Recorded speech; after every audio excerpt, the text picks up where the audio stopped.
Hello, hello. This is Linden Tibbets, the founder and CEO of IFT. Welcome, everybody. Very excited to be chatting with Chris Jones, the Chief Technology Officer over at iRobot. Welcome, Chris. Thanks, Linden. It's a pleasure to be here with you.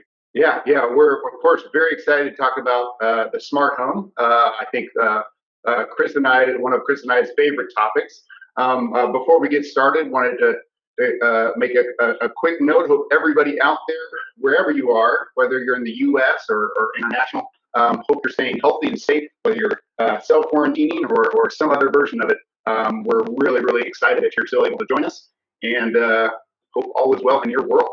So without further ado, let's get started. So we've got a great agenda for you today. We'll give a quick overview of IFT, quick overview of iRobot, how we're working together, and we'll really spend the bulk of our time talking about what we think are really two big challenges for anybody working in the smart home today. The first of those challenges is really about the customer experience. The second one is about how integrations impact that customer experience. And we'll have some time at the end for some audience Q&A. So really quick overview of IFT. Hopefully everybody here has had some experience with IFT so far. We've been thrilled to be at it for now almost 10 years. Started way back in 2011. And in the early days, we had no clue that the smart home was going to be a big part of what we did. We started with the idea that everything was going to be an internet service, and we had this core belief that everything was going to work better if it could work together. And ultimately, along the way, we've gone from enabling a really core set of early adopters, power users, to think about how they integrate services for themselves via the power of if this and that, to now with the world of if Connect, helping brands bring integrations more powerful even than if this and that to their own users in their own experience. And it's just been a real thrill ride for us to see the smart home really kind of develop before our eyes. Some might say things have gone a little bit slower than we all expected back in 2012 when we first started to work with a handful of smart home services. Belkin Wemo, Philips Hue, I think were the first couple that we integrated with. But really looking back over that time, we've come a really long way, both in terms of the customer experience and the value that those products have provided. And IFT has been excited to be a part of that journey with everybody else.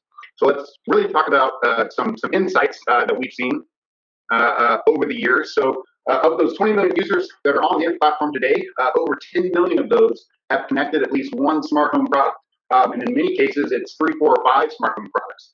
So I think one of the things that's clear to us is, kind of when no one was looking, the smart home went mainstream. And there's a lot more than just power users begin to adopt these devices. As we look at how that breaks down by category, I think what's really interesting right out of the gate is there's no one category that's all dominant. The biggest of those smart home categories that we see connected to IFT is lighting, and that's still only roughly about a third. But then smart hubs and systems and environment control, including thermostats, really kind of make up that top 3. But there's really kind of a long tail. There's a lot of other types of devices and other categories that are being adopted, and I think that's what makes us here at IFT really excited, but it also leads to a lot of the challenges we'll talk about here later on.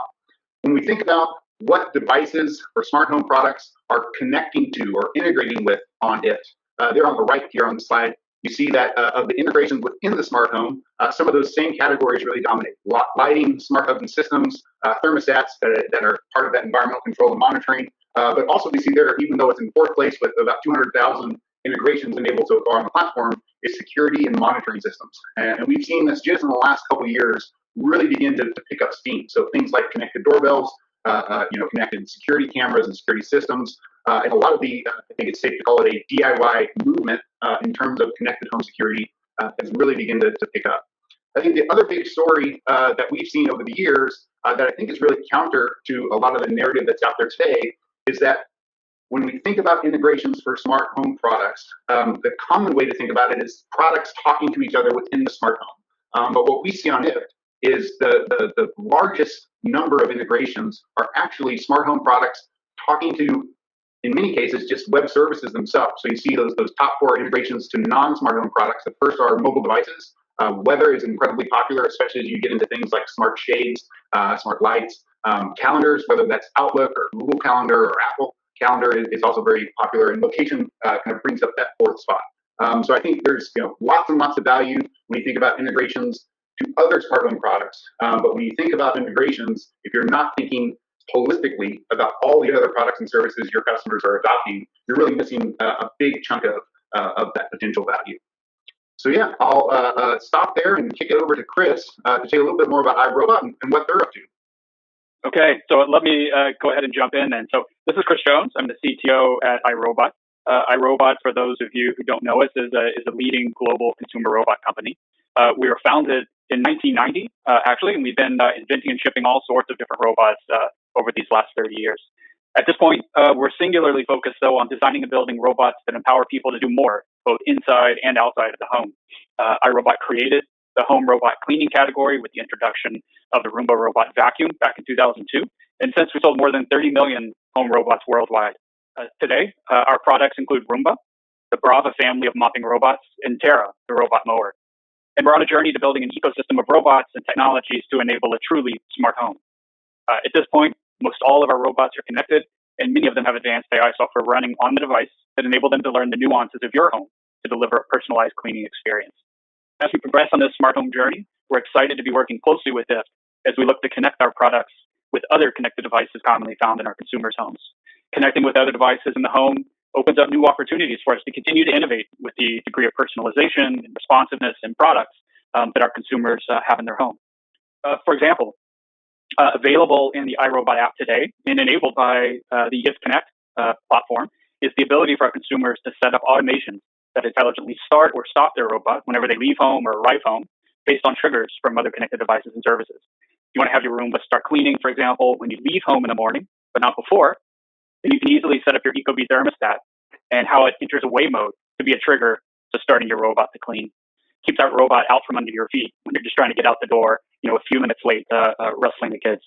Similarly, you could choose to use your August connected door lock as an alternative in the morning on your way out as such a trigger. And there's a number of other devices and services we will be offering to offer a similar type of clean when on the way experience.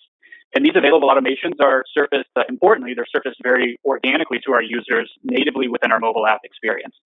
It's powered by IFT Connect, and it really has helped us to unlock new opportunities for our consumers to personalize their robots' operations and get the most value out of our products. So with that, Linden, I'll turn it back over to you. Yeah, thank you, Chris. We're thrilled to be working with you, and I personally am now an iRobot customer as well.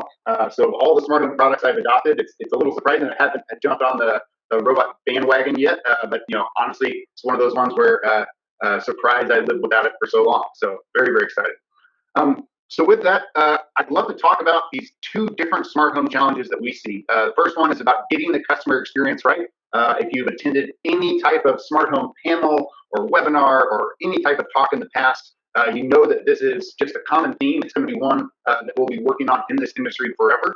We've made great strides there, but we still have a long way to go in some cases. And then the second challenge that's closely related is how you choose an integration strategy. The smart home is nothing if a whole other ecosystem kind of developing before our eyes. And for a lot of those use cases and a lot of those products, working with other products and other services is a big part of the value that's being offered to customers. So those are the two challenges. Let's talk a little bit about first getting that customer experience right. And really that first topic for Chris, I'd love to hear about is how they've seen that evolution of the smart home customer experience. They've been working on their product and robot vacuums and robots in general for quite some time now. So they've seen a whole lot of that evolution. So take it away, Chris. What have you seen out there that's changed over these last, let's call it 10 years that smart home products have been on the market? Sure. So, as you say, Linden, getting the customer experience right, getting the customer experience right is super hard. This is something iRobot's even pre-connected product has been focusing on. This goes back to the Roomba and just the ability to have a single clean button that makes it super easy for the consumer to unbox and find immediate value in the product. And that really transitions over to the smart home as well. We really want to make sure that our mass market consumers globally have the opportunity to leverage the connected devices they're really beginning to add to their home and let them use those devices to be additive to the experience that they can get with their iRobot products. So this means, we've gone from a place of, maybe we're still early on this journey as an industry, from a place where there's a disparate set of individual products within their own experience and setup experience and integration experience, et cetera. But we are really wanting to kind of push the industry to be part of this push for the industry to bring all of those devices together into something that is very usable by the mass market consumer. That means it has to be super easy. It has to be really messaged, surfaced, presented to the consumer in a very natural way at the right time in their journey with the product in the right way. You don't want them to have to, jump between many different ecosystems in order to set up what may at the end of the day be a pretty straightforward set of product integrations.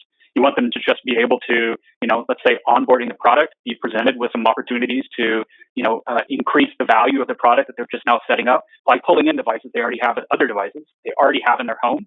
They just immediately out of the box helps them finish that setup experience with a very kind of powerful set of integrations to make this new product that they've introduced in their home even more valuable. So for us, it's the getting the customer experience right has been something we've paid attention to for a very long time. And in the smart home today, that's why it's important. That's why the value of things like IFConnect is important, in that it really enables us to select the right integrations that we want to power automations for our customers, and to be able to surface and present those automations to our customers at the right time and in the right way within our native kind of app work experience. So that's a very kind of important part for us, and something we've been putting a lot of energy into. And I look forward to seeing the entire industry continue to push in this direction as well. So with that, I'll turn it back over to you, Linden. Yeah, no, I think that's a great set of insights. One of the things that I've always felt, even though it has been a big part of the evolution of that smart home kind of product journey that we've all been on, we have the benefit of, we don't have to build any hardware. We've been pure software from day one. And when you think about what many people in the smart home world have to deal with, they've got to bring some piece of consumer hardware to the market. They've got to build the cloud products to support that. They've got to build mobile apps, often across iOS and Android. In many cases, a website that's complementary to those. So when you think about all of those surface areas, Chris, and really how you deploy your team and how people focus relative to that customer experience, how do you really tackle just so many different touch points in terms of what that customer actually wants? Yeah, I think Linden, you're lucky that you haven't had to deal with hardware. That certainly adds a new complication to the whole process here. But we certainly view being experts, being leaders on the hardware side as a core part of our strength, something we have and will continue to do. Increasingly, it's that software side, though, that continues to add the opportunity for more and more value in the product, even after that hardware is shipped through over-the-air updates, being able to make that product for our customers better, a year, 2 years, or more after they bought it, by allowing them to unlock new capabilities based upon, let's say in this case, the other connected products they might be introducing into their home. And the way we look at doing this really is, we do, want to start with what is the experience that we're trying to provide for our customer.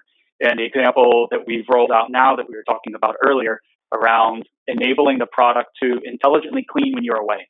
So you don't necessarily, for everyone, it doesn't work to set a rigid time-based schedule. You might want to have the system be flexible, because you may, leave plus or minus 30 minutes every morning, and you just want the product to not be underfoot when you're trying to get out the door if it's on a strict time-based schedule, but you really want it to start cleaning right when you leave, so that it can get as much done, as quickly done as possible. So it's starting with that customer experience, and then that does mean focusing on what are the hardware needs. I think we have a pretty robust, baseline set of hardware that does a lot for us. So that's let's say on a slower development cycle. But then we also then look for, how do we introduce these experiences, very seamlessly within the mobile app, whether it's Android or iOS. What kind of cloud work do we need to do? That's another, of course, in these connected product days, a new aspect that we all need to be considering. So what is the cloud infrastructure we need to support all of this?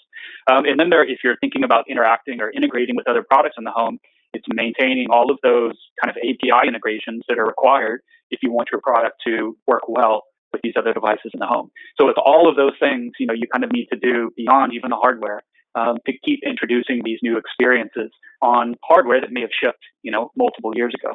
And that's why, for us, it's important to introduce these integrations, like I said earlier, natively in our app experience.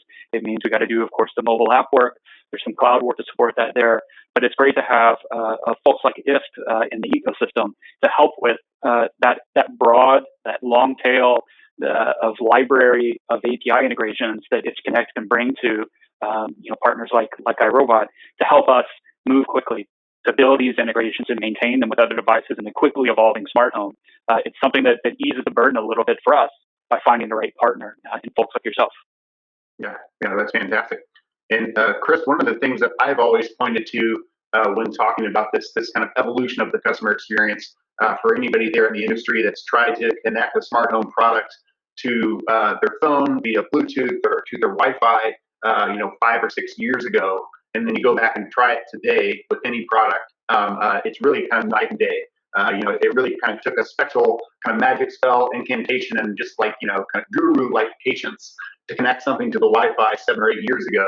And now it's really something that I think anybody can do, and it still probably has room to get better. But when you think about that evolution, Chris, over the next couple years, 2-3 years, what are those next kind of big customer experience challenges that you'll be looking to tackle that you think are going to go a long way towards improving that experience and continuing to gain even more mainstream adoption for what it is you're doing? But yeah, Linden, so the next wave of those customer experience challenges, you mentioned, Wi-Fi provisioning, getting on the network, continues to be something that has room for improvement overall in the industry. I'd just like to keep building on kind of what I was saying earlier about the next wave. As a consumer product company, again, we need to make sure it works for our mass market consumers. They're not programmers. They may not even know what devices they have and what connected devices they have in their home. They may know it's a connected doorbell, but what brand it is or how it necessarily fully functions, they may not really know, which is something that we see in our research. So it's important for us to be able to be as intelligent as we can to understand what this consumer is trying to do with their product. How are they trying to use it? How are they trying to set it up? And to the best extent that we can, help make very targeted suggestions to them. I don't want to overload them with dozens of opportunities for integrating products in the home. What I want to do is understand the experience they're looking for that narrows that list of integrations down to the things that could support that. And then to the best we can, understand what do they have in the home, what else is kind of on the network that we can then tailor that list now down to the devices that will support the experience that customer, that user is looking to enable, paired with the devices that they have available to them. And then now you can present them with a very short list of potential integration options that really help them move very quickly, right? They're not overloaded. They're not encumbered with a lot of stuff being thrown at them. So that's very important. Make it very easy, make it very tailored to that customer and what they're trying to do and what resources they have available to do it. But behind the scenes, that may mean we need to be able to support integration of our product with many dozens or hundreds of other products in the home if we want to make sure that we're able to provide every one of the mass market consumers with that very short list of integrations that really make sense for them. So that's kind of the next wave, I think, is to broaden the scope, but keep it very simple and very targeted to the experience any individual mass market consumer is looking to enable. Yeah, makes sense. That makes a lot of sense. So let's move right along to our second challenge. So this is about a lot of what, Chris, you're referring to in terms of how you're approaching that integration strategy. And I think this is something that, of course, is near and dear to the hearts and minds of the folks here at IFT as well. And one of the things that we really always believed was that the traditional, everything is a platform strategy that really kind of dominated the overall computing and internet industry, especially in the early part of the last decade and a big chunk of this current one, is that, from Windows platform to iOS and beyond, as we see companies successful with some type of developer ecosystem, we really, I think, have tried to emulate that. But oftentimes, I think, not realizing that it actually takes some type of monopoly position in a very critical market to be successful with that type of strategy. And look no further than the same company that brought you Windows and arguably the most successful developer platform of all time is Microsoft. They also brought you Windows Phone, one of the least successful developer platforms of all time, and not because they didn't have good hardware or didn't have a very workable developer platform, but they just didn't have that market position. And that's something that I think a lot of brands out there, especially in the smart home, can relate to, as you're just working to get some early traction. There's still a very big market to address, but I think in very few instances, does anybody think that they're going to have some type of monopoly position, especially internationally, in that market, despite being able to build, oftentimes multi-billion-dollar businesses without having that monopoly market share.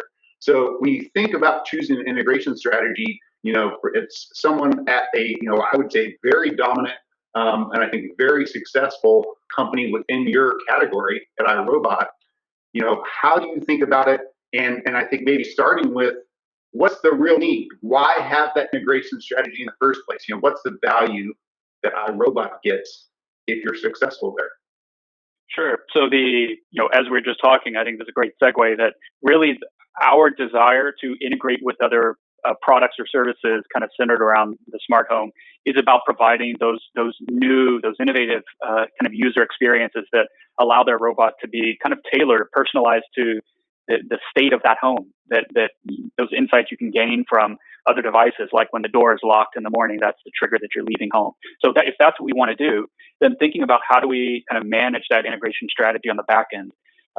We have an excellent cloud team. We build and maintain our own APIs, of course, for our product and how it integrates into various ecosystems. It's not something that's foreign or unfamiliar to the expertise of our team. But if you're looking at, if I go back to my point on the previous discussion around, there's going to be a long tail of devices as the smart home ecosystem continues to grow and adoption grows that we need to support in our consumers' homes. So really coming into this integration strategy for us was, knowing we need to integrate with a lot of things if we want to make sure we're providing the right solution for every one of our mass market consumers. It's not one or two integrations. It's dozens or hundreds is what we really need to be preparing to scale to. So that very quickly kind of got us to a place that said, look, working with someone like IFT is a great way to really get all of that going. It's a great way to support that effort. It's something out of the box. We immediately can jump in and begin supporting that large scale kind of set of integration options. Again, all of those integrations won't be presented to every consumer, but it's important to have that available, that set of that library of product integrations available to us when we need it or when a consumer is ready for it. So, that for us really led us pretty quickly to say it's actually more effective for us to partner with a platform like IFT that just gives us that capability out of the box to scale as quickly as we can. So that's a little bit of the thinking behind why our strategy, how we thought about why we need to integrate, and then how we selected that strategy to support those integrations as we start down this journey. Yeah, that makes a lot of sense, and I think, Chris, it also is very closely related to just the sheer amount of customer experience surface area that you have to cover, and especially if you want to stay on top and continue to deliver a best in category experience with the products that you have in market. You really can't open up kind of a new battlefront in terms of a developer platform or kind of an internally built integration strategy. One of the other things I wanted to touch on is obviously there's this importance of integrating with some of those folks that do have kind of this dominant market position and do have platforms that customers almost just expect things to work with, things like Amazon and Alexa or Apple and a number of the things in that ecosystem that they've created, or Google Assistant and Android. Tell me how you approach and think about integrating with those ecosystems. Yeah, that's a great question. So for us, it's important that we need to be where our consumers are. If our consumers have Alexa devices or Google Assistant devices, for example, within their homes, and they are wanting and expecting that the new product, especially your fancy new robot that you're introducing to your home, it needs to work well within those ecosystems. And we do invest a lot into making sure that we work seamlessly within those ecosystems. I think this next evolution of kind of what we're doing, again enabled through IFT Connect, is there are some things that make it's hard to do if you're just integrating kind of at arm's length or kind of in a one directional way with a bigger ecosystem.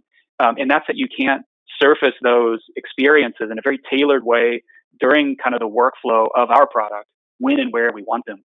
for any given consumer. So we need to play with the broad ecosystems like the Amazons and the Googles and so on, and we love working with them. That's a great benefit for our users and so on.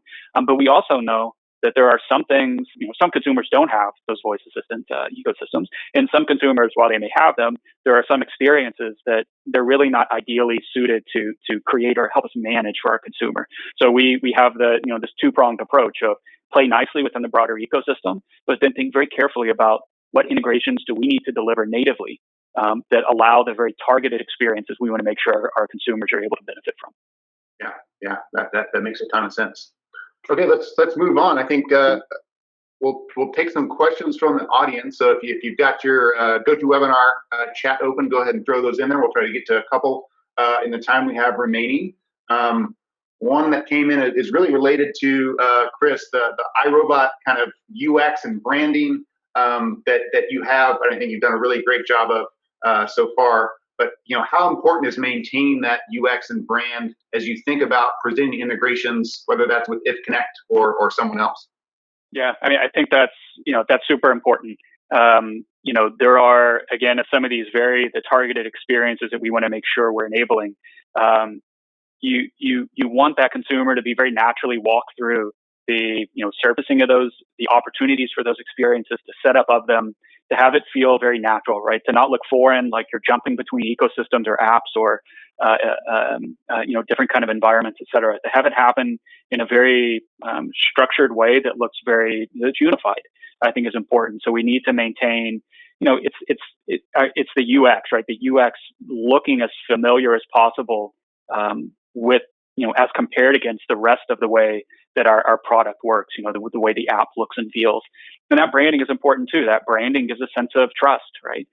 Knowing that this is something that iRobot is suggesting, that iRobot is vouching for, right? That these integrations are going to provide value and be able to articulate why in a very clear context within the way our products work and what they do for our consumers. So maintaining iRobot's UX and our branding as part of that process is a key reason why IFTTT is such a powerful tool for us to be using as we pull these integrations into our products. Yeah, that is spot on, and it's something that we really believe in terms of especially the smart home. People being able to maintain and create a customer experience that's very uniquely theirs, and that's a big part of how value is created and loyalty is built and trust is built with that end user audience. I think we have time for one more question here. It's really about Chris, how you prioritize. You talk about having tens, if not hundreds, of integrations. You've started with a handful. How do you prioritize which integrations to offer to your users? Yeah, it's looking at which of the integrations are supportive of the types of experiences we want to provide our customers with. So, cleaning when you're away. It's things like, today it's thermostats going to away mode. It's doors locking, it's garage doors closing. It's, Life 360 saying you've left, that the last person has left home. So those very clearly are, additive to, enhancing or enabling that type of experience. So that's one, is which devices are appropriate for the experiences we know our consumers will find value in. The second one is, looking at the prevalence of device adoption. So which devices are being adopted, more broadly or more specifically to our consumers, but also realizing that as a leader in our category, as a leader in the industry, we do want to stay kind of in front of the game. So there are going to be new device categories that may not be broadly adopted, but are, that are very strong indicators of what's to come in terms of the smart home. And we want to be part of that. We want to make sure that our consumers know that they've bought a kind of a leading product in the category, that it works with kind of the recognized leaders in the broader space that's on a clear journey to really improving the smart home as a whole. So that's kind of my answer there. It's what are the experiences that we want to create, which integrations support those, how devices are being adopted, but then also just keeping an eye on what are the trends in the smart home, what are the leaders doing, what are the leading new category indicators, and how do we make sure that we're kind of in front of that curve in pulling those integrations into to make them available to our users. Yeah. That makes a lot of sense. Well, Chris, I think we're just out of time, and we have had a great conversation here. I think it's very, very exciting. Speaking from the point of view, to partner with iRobot. We think there's still so much to build together, and we're very, very excited to kind of continue to help you expand that ecosystem. For the audience that's joined us, thank you so much. I know you've got a busy day, and if you're working from home, then you've probably got about 10 more things coming your way, including pets and kids and spouses. So thank you for spending some time with us. This is Linden Tibbets, IFT founder and CEO. Learn more about IFT at IFT.com. We've got all the T's, so type IF with a bunch of T's and you'll find us. And if you want to learn more about what Chris and his team are up to at iRobot, go to iRobot.com. And yes, thank you all. Signing off. Thank you, Chris. Have a wonderful Thursday. Thanks, Linden. Thanks, audience.